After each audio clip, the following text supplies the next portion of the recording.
ऐसा बंदा जड़ा मालदार है उनदे ते कुर्बानी वाजिब है, वो कुर्बानी कर सकता है, लेकिन उस दे बावजूद अगर वो कुर्बानी नहीं कर रहा, उन्हें कुर्बानी का जानवर नहीं खरीदया, तो वो कुर्बानी का कफारा किमें अदा करेगा। मुहद्दिसीन और मुहक्किकीन फरमांदन, उलमा और शाइखीन अज़ाम ने इस बयान को बयान फरमाया। आप फरमांदन कि ऐसा बंदा जिसते कुर्बानी वाजिब है लेकिन उसके बावजूद उन्हें कुर्बानी के दिनों के अंदर अल्लाह के रस्ते के अंदर जानवर ज़िबा नहीं किया, तो उन्होंने चाहिए वो कुर्बानी का कफारा अदा करे। जो कुर्बानी का कफारा किमें अदा किया जाता है,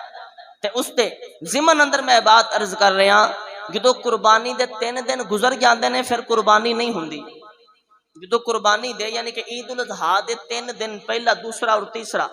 जो 3 दिन गुजर जाते हैं ना, फिर कुर्बानी नहीं होंगी, फिर कुर्बानी का कफारा अदा किया जाता है। वो कफारा किस तरीके अदा किया जाता है कि एक छोटा जानवर लवो, दुम्बा ले लवो, छतरा ले लो, बकरा ले लो, लैके